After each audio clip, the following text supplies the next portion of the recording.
Investment in securities are subject to market risk. Please carry out your due diligence and read all the related documents carefully before investing. Channel को subscribe करना ना भूलें और हमारे ताज़ा video सबसे पहले देखने के लिए बेल आइकन को दबाएं।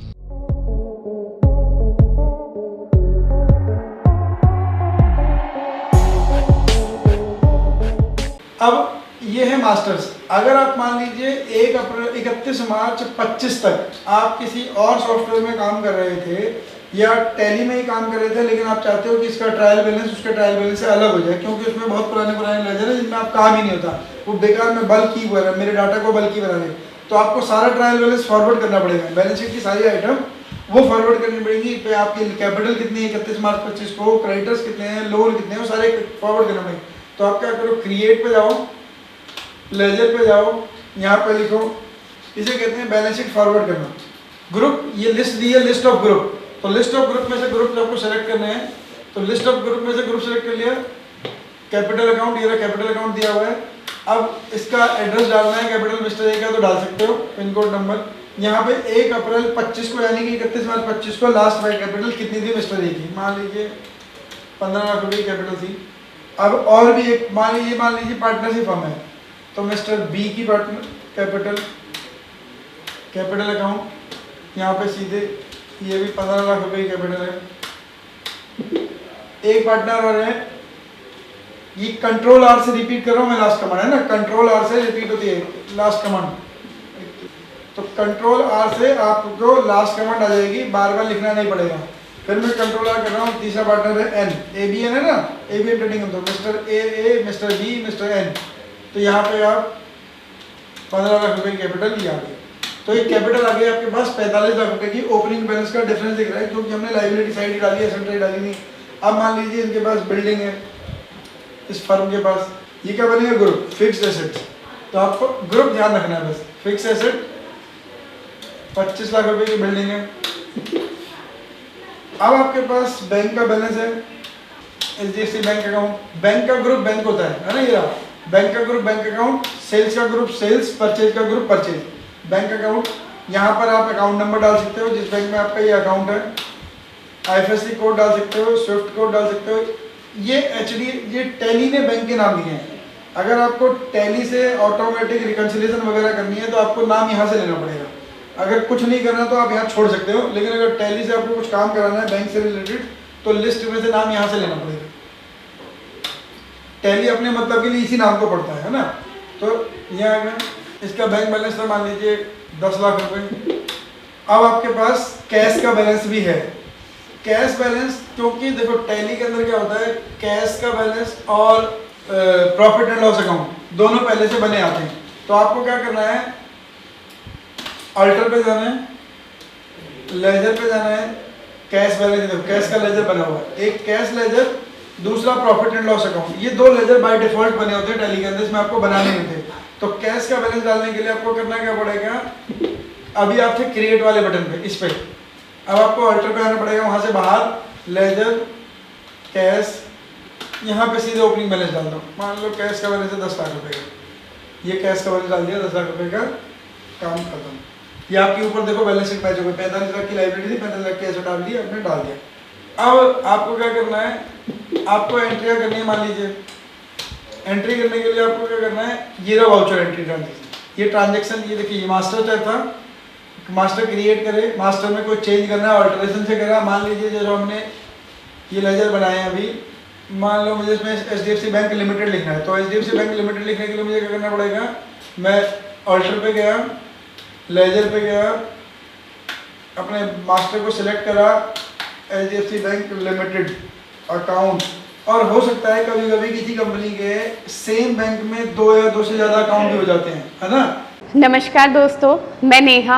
NIFM के बारे में जैसा आप लोग जानते ही हैं कि NIFM जो है वो बेस्ट इंस्टीट्यूट है जो फाइनेंशियल मार्केट, फाइनेंशियल अकाउंटिंग के कोर्सेज प्रोवाइड करता है, और हम लोग जो स्पेशलाइज्ड हैं वो अपनी प्रैक्टिकल नॉलेज के लिए है। आज मैं जिस कोर्स के बारे में बात करना चाह रही हूँ वो कोर्स है advance diploma in financial accounting and business taxation. जी हाँ, अकाउंटिंग सेक्शन में अपना करियर बनाने के लिए आपके पास बहुत सारी अपॉर्चुनिटीज हैं। आज हर एक कंपनी 2 से 3 अकाउंटेंट को रिक्रूट करती है। और अगर हम बात करें बड़ी बड़ी कंपनीज की, तो पूरे अकाउंट्स की एक टीम होती है। हर सेक्शन के लिए, हर डिवीजन के लिए अलग अलग इंसान की जरूरत होती है। तो वो इंसान आप क्यों नहीं है? आप वो इंसान तभी बन सकते हैं जब आपके पास किसी डिग्री के साथ साथ कोई प्रोफेशनल क्वालिफिकेशन होती है। जी हाँ, वो ही प्रोफेशनल क्वालिफिकेशन आपको NIFM से मिलेगी। इससे ये होगा कि जब भी आप नौकरी के लिए जाते हैं तो कोई भी चीज ऐसी नहीं है जो कि आपको रोक पाएगी। तो दोस्तों, मैं अपने एक कोर्स के बारे में आपको बताना चाहती हूँ। हम लोग के पास यहाँ एक कोर्स है जिस कोर्स का नाम है advance diploma in financial accounting and business taxation, जिसके अंदर 9 मंथ्स की आपको ट्रेनिंग दी जाती है। हमारा जो कोर्स है उसके अंदर टोटल 10 मॉड्यूल्स होते हैं, जिसमें accounting, GST, tally, ERP 9, companies act, payroll management, ESI and PF and MIS system, ये सारी चीजें आपको उसमें सिखाई जाएंगी। तो दोस्तों, फिर इंतजार किस चीज का है? प्लीज नीचे दिए गए नंबरों पर कांटेक्ट कीजिए। हमारे जो एक्सपर्ट्स हैं वो आपको आपकी जरूरत के अनुसार कोर्स गाइड करेंगे। HDFC का मान लीजिए मेरा बॉम्बे में भी ऑफिस है, मेरा ऑफिस दिल्ली में भी है, गुड़गांव में भी है। अकाउंटिंग में यहीं से कर रहा हूँ दिल्ली से। तो HDFC बॉम्बे का अकाउंट अलग है, HDFC गुड़गांव का अकाउंट अलग है, HDFC दिल्ली अकाउंट अलग है। तो मैं यहाँ पे HDFC या तो HDFC दिल्ली लिखूंगा या HDFC का अकाउंट नंबर डाल दूंगा। अकाउंट की लास्ट की 4 डिजिट जो रोज रोज काम करते हैं उन्हें पता होता है ये मेरा अकाउंट कहाँ का है ना। तो आप अकाउंट नंबर से भी इसको मैं एडजस्ट कर सकते, मतलब आइडेंटिफाई कर सकते हो कि HDFC बैंक 7790 वाला है या HDFC बैंक दिल्ली वाला है, HDFC गुड़गांव वाला है। तो आप ये नाम भी डाल सकते हो। टैली को इस नाम से कोई लेना देना नहीं है, तो आपकी पहचान के लिए आप किस में एंट्री करने जा रहे हो। ये आ गया अल्टर हो गया चार्ट ऑफ अकाउंट। जो अकाउंट आप क्रिएट करके आए हो वो यहाँ दिखेगा। लेजर्स यहाँ पे दिखेंगे जो आप मास्टर क्रिएट करके आओ। बैंक में HDFC, कैश में ये, फिक्स एसेट में बिल्डिंग, कैपिटल अकाउंट में ये 3 नाम। तो जो नाम आप क्रिएट करके आओ वो हाईलाइटेड, वो ऑफ हो रखे हैं। जो टैली के बाय डिफॉल्ट ग्रुप में सारे बोल्ड हो रखे हैं। तो आप ये वाले मास्टर क्रिएट करके आए हो अभी भी, है ना। अगर आप F5 करोगे तो सारे लेजर एक ही बार में दिखा देगा। वहाँ पे चार्ट ऑफ अकाउंट में जा रहे हो, ग्रुप लेजर में जा रहे हो, तो ग्रुप और लेजर दोनों दिखा रहा है। आप चाहते हो केवल मैंने लेजर कितनी क्रिएट किया, F5 केवल लेजर दिखा देगा ना। तो लेजर दिखा देते हैं ऐसे कौन कौन से मास्टर क्रिएट हो गए। यहाँ पे क्रिएट और अल्टर पे तो हमें तब जाना है जब हमारे पास पहले से मास्टर्स और उनके बैलेंस थे। लेकिन आप सीधे एंट्री करने से, मान लीजिए बिजनेस ही आज चालू है, आज से पहले तो कोई ट्रांजेक्शन है नहीं। अब क्या हो रहा है, क्या मैं पूरे साल किन किन लोगों से काम करूंगा आज डिसाइड कर सकता हूँ। तो वो तो जैसे जैसे ट्रांजेक्शन होंगे ऐसे ऐसे करूंगा। मान लीजिए मैंने राम से परचेज करा, तो अब मैं क्या करूँ, पहले बाहर जाऊँगा, यहाँ पे मास्टर क्रिएट करके आऊँगा, laser create Ram sundry creditor, फिर मैं इसे सेव करके बाहर आऊँगा, फिर मैं वाउचर एंट्री पे आऊँगा, फिर मैं यहाँ पे राम का लेजर पिक करूँगा। तो बहुत उल्टा सीधा काम हो जाएगा ना। तो आप वाउचर एंट्री क्रिएट करने में मास्टर भी क्रिएट कर सकते हो, आप यहीं पे क्रिएट कर सकते हो। तो आपको करना क्या है, आपको अपनी सिलेक्टेड लेजर फंक्शन की चूज करनी है पहले कि F4, F5, F6 कहाँ पे आपको एंट्री करनी है। मान लीजिए आपने परचेज करा या सेल करा, F5 करा, आपने जहाँ पे भी एंट्री करनी है। मान लीजिए सबसे पहले आपको कैपिटल मिली, F6 हुआ, कैपिटल मिली, मास्टर यहाँ पर है ही ABC, किसने कैपिटल दी, जिसने भी कैपिटल दिया आप उसका नाम सेलेक्ट कर देते हो। और ये आ गया, मान लो 5 लाख की कैपिटल और इंट्रोड्यूस कर दी मिस्टर A ने। आपको पैसे मिले चेक या बैंक, अगर चेक से मिला तो बैंक को सेलेक्ट कर लो, कैश मिला तो कैश को सेलेक्ट करो। अगर किसी ने पैसा चेक से दिया है किसी ने भी, तो चेक का मतलब वो उसका इफेक्ट कहाँ जाएगा, बैंक में जाएगा अल्टीमेटली। तो आपको बैंक का लेजर सेलेक्ट करना है। कैश मिला है तो कैश का लेजर बाय। और नरेशन हर एंट्री का इंपॉर्टेंट पार्ट है। बेशक आप आज की डेट में प्रैक्टिस कर रहे हो, लेकिन नरेशन डालने की आदत जरूर डालनी है। नरेशन सबसे इंपॉर्टेंट पार्ट है। आपको इस एंट्री को नीचे बस एलेबोरेट करना है, आपने वो एंट्री क्यों करी है। बाई चेक नंबर रिसीव्ड, ठीक है, as capital contribution mister A से 5 लाख रुपए और मिल गए हमें। तो आपको ये नरेशन लिखनी बहुत जरूरी है, चेक नंबर और नरेशन। तो चलिए तो कैश मिला बोलिए, चेक लीजिए ना, चेक से चेक जब बैंक लेते हो तो चेक नंबर यहाँ पे डाल सकते हो। बैंक नेम, जिस बैंक का उसने चेक दिया, हमने किस में जमा करा वो नहीं, जिस बैंक का चेक उसने दिया। मान लीजिए उसने चेक दिया आपको AU स्मॉल फाइनेंस बैंक, तो ये जिस बैंक का चेक उस पार्टी ने दिया आपको, तो उसका बैंक सेलेक्ट कर सकते हैं यहाँ पे। जब आप अपने यहाँ पे एंट्री करोगे ना एजुकेशनल मोड में, तो यहाँ पर चेक नंबर की ऑप्शन तो देगा, लेकिन ये जो बैंकों की लिस्ट दे रहा है वो नहीं देगा। तो घबराने नहीं, आप टाइप करोगे आपका भी टाइप हो जाएगा। ये क्योंकि लाइसेंस वर्जन है तो इसमें दिखा देगा, लेकिन आपके पास जो ट्रायल के लिए आप एजुकेशनल मोड में कर रहे हो तो ये बैंकों की लिस्ट नहीं दिखाएगा, तो घबराना नहीं है। आप ऑल्ट सी क्लिक करो, मास्टर क्रिएट कर लो, हो जाएगा ना, तो वो भी हो जाएगा, कोई दिक्कत नहीं। अब ये एंट्री को मैंने 2 हिस्सों में कर दिया कि 5 लाख मिले थे, जैसे 50,000 का चेक मिला और 4.5 लाख रुपए का। ऐसे कोर्स के बारे में बात करना चाह रही हूँ जिस कोर्स को करने के बाद आपके लिए सारे दरवाजे खुल जाते हैं, आप जो करना चाहें वो कर सकते हैं। आप इस फील्ड में जॉब करना चाहें, आप जॉब कर सकते हैं। आप अपना खुद का ब्रोकिंग हाउस ओपन करना चाहें, आप अपना ब्रोकिंग हाउस ओपन कर सकते हैं। आप सेल्फ ट्रेडिंग करके पैसा कमाना चाहें, आप वो कर सकते हैं। आप फ्रीलांसिंग करना चाहें, वो कर सकते हैं। तो दोस्तों, ऐसी चीज आपको कहां मिलेगी जिसके बेसिस पर आप कुछ भी कर सकते हैं और बहुत सारा पैसा अर्न कर सकते हैं। कोर्स का नाम है advance diploma in financial market management. Advance diploma in financial market management जो कोर्स है, ये NIFM national institute of financial market का सबसे बेस्ट कोर्स है, क्योंकि जिस भी स्टूडेंट ने ये कोर्स किया है वो आज बहुत ही अच्छे लेवल पर जॉब कर रहा है। Advance diploma in financial market management के कोर्स की ड्यूरेशन है 1 ईयर, और 1 ईयर के अंदर हम लोग आपको वो सारी चीजें सिखाते हैं जो चीजें रिक्वायर्ड होती है इस इंडस्ट्री में एंटर करने के लिए। इस कोर्स के 5 लेवल्स होते हैं, जिसमें हम लोग बेसिक से लेके एडवांस तक सब चीजें सिखाते हैं। और दोस्तों, हमारे यहाँ पे जो हमारे टीचर्स हैं वो बहुत ही एक्सपीरियंस टीचर्स हैं। 15-15, 20-20 साल के साथ उनका एक्सपीरियंस है और उनको इसी मार्केट का एक्सपीरियंस है। प्रैक्टिकली वो लोग आपको टीच करेंगे और they are very down to earth. आपको किसी भी टाइम पर कोई भी डाउट है, कोई भी क्वेरी है, आप एक चीज को अगर 10 बार भी पूछेंगे तो वो आपको बड़ी ही इजीली आपके डाउट्स क्लियर करेंगे। कैश मिला तो एक एंट्री को मल्टीपल डेबिट क्रेडिट भी कर सकते हो। सिंगल एंट्री में मल्टीपल डेबिट क्रेडिट भी कर सकते हो। बस जो पहले वाली ऑप्शन है ना, जो पहले वाला ये डेबिट और क्रेडिट है, वो चेंज नहीं हो सकता कभी भी, वो किसी भी सूरत में चेंज नहीं होगा। लेकिन सेकंड वाले ऑनवर्ड्स आप देखो, कर्जर यहाँ आता है, सेकंड वाले के बाद कर्जर यहाँ आता है, थर्ड वाले में भी आएगा। इसे आप अपनी मर्जी से चेंज करते हो। मैं इसे क्रेडिट भी कर सकता हूँ, यहाँ पे क्रेडिट भी कर दूंगा तो क्रेडिट में ले जाएगा मेरी वैल्यू को। एंट्री का तो जाएगी लेकिन क्रेडिट कर सकता हूँ, चेंज कर सकता हूँ। बस फर्स्ट रो में जो आएगा उसे आप चेंज नहीं कर पाओगे, सेकंड रो ऑनवर्ड चेंज कर सकते हो। तो इसलिए मल्टीपल डेबिट मल्टीपल क्रेडिट एक ही एंट्री में हो सकता है, उसमें कोई दिक्कत नहीं। अब आपको कैपिटल मिल गई, आपने मान लीजिए स्टॉक खरीदा तो F9 की एंट्री करोगे। अब आपसे यहाँ पे पूछ रहा है सप्लायर का इनवॉइस नंबर, डेट, अगर डेट चेंज करनी है तो F2 से डेट चेंज होती है।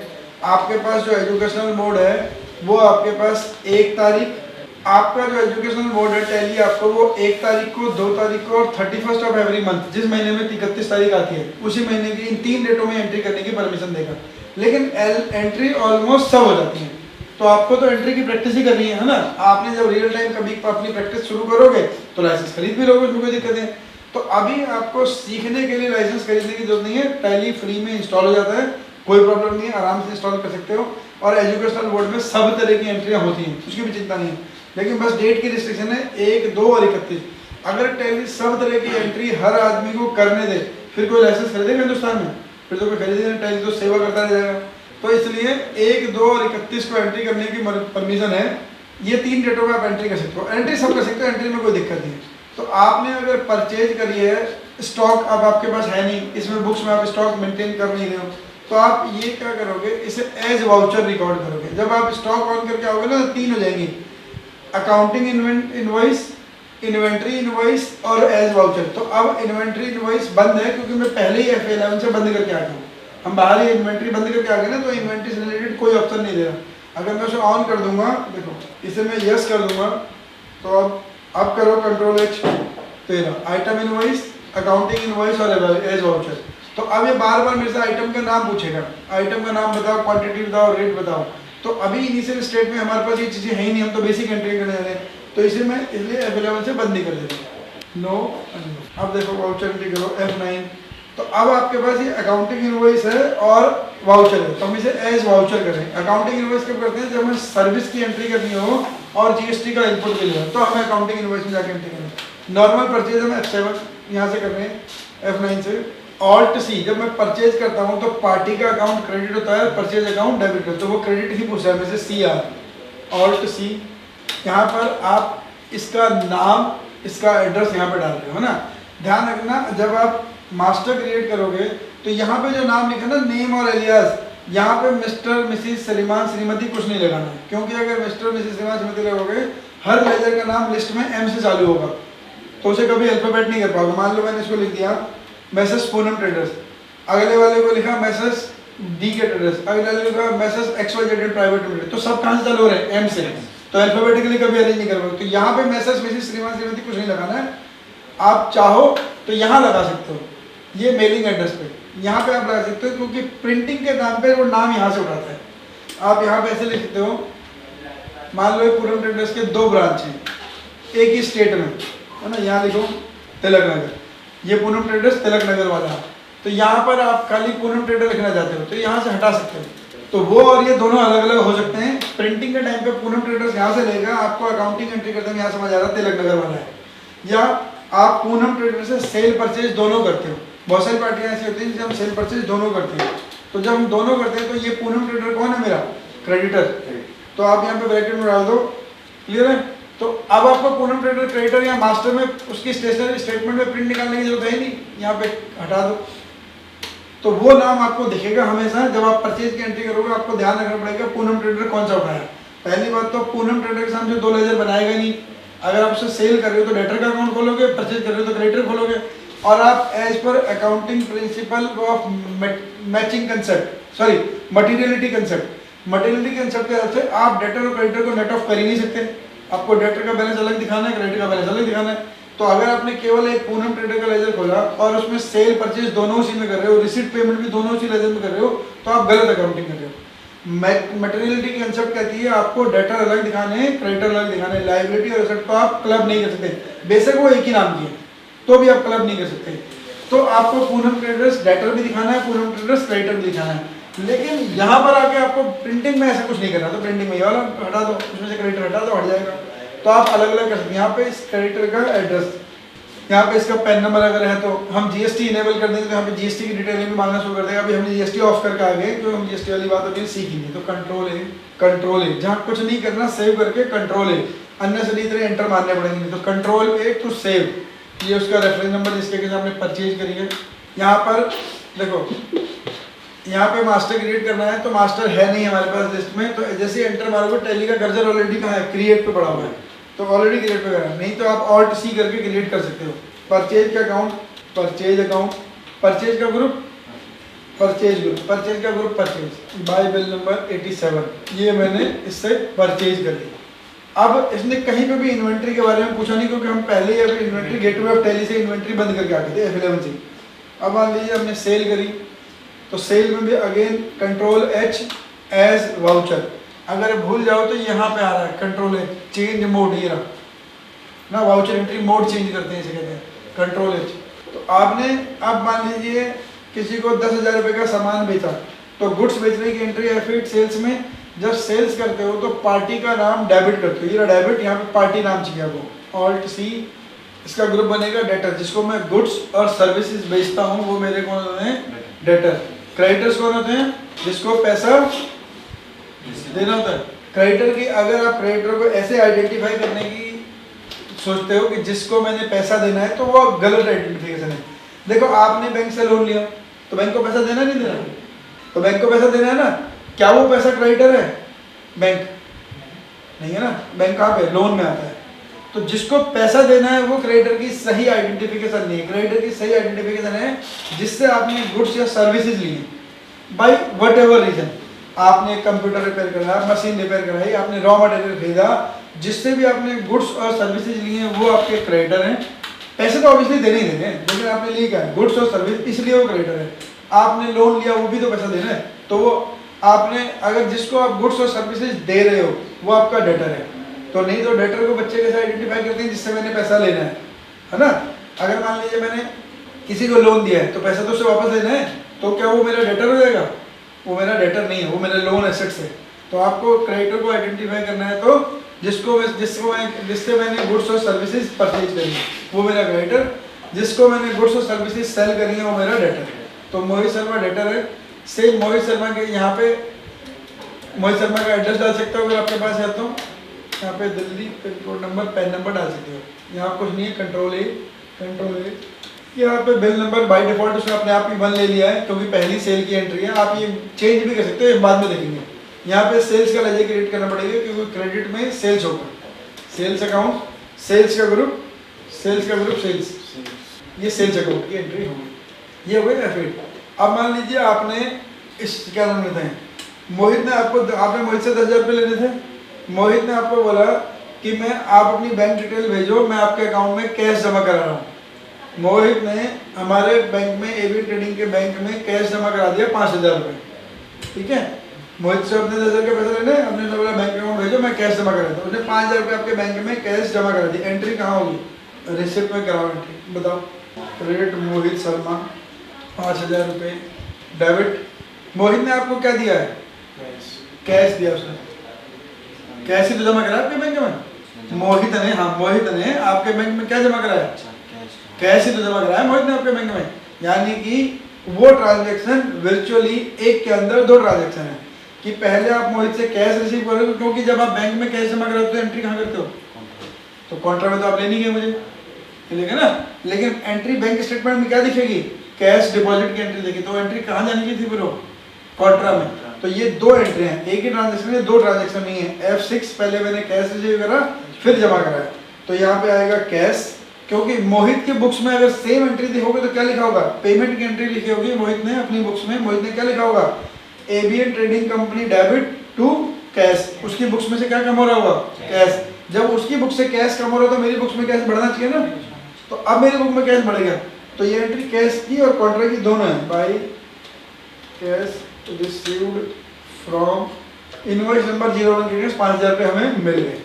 अब ये एंट्री तो मोहित शर्मा के प्रोस्पेक्टिव से कंप्लीट हो गई, लेकिन ये पैसा तो मेरे पास बचा नहीं, कहाँ गई है? बैंक में जमा हुआ। तो मुझे अभी कैश बैलेंस में से भी कम करना पड़ेगा, नहीं तो मेरा कैश बैलेंस भी तो बढ़ रहा है। देखो कैश बैलेंस 14,55,000 हो गया, तो क्या एक्चुअल में 14,55,000 कैश मेरे पास होगा? ये 5,000 कभी मेरे पास आए, ये तो सीधे से कहाँ चले गए? बैंक में। तो अब मुझे एक एंट्री क्या करनी है? कॉन्ट्रा में भी करनी है, F4। अब मुझे जो कैश क्रेडिट करना है 5,000 रुपये से जो मेरे बैंक में जमा गया, और बैंक को डेबिट कर देना। यहाँ पे वो डिनोमिनेशन पूछता है कि आपने किस में जमा किया, तो आप डिनोमिनेशन डाल सकते हो। यहाँ पर लिख दो डिपॉजिटेड बाय डेटर कि डेटर ने जमा करा, हमने नहीं करा। कल को हम अपने पास स्लिप ढूंढ रहे होंगे, वो मिलेगी, तुम वो डाल सकते हो, उसमें कोई दिक्कत नहीं है। तो ये 2 एंट्री थी एक ही बार में, है ना। अब अगर अच्छा मान लीजिए आपने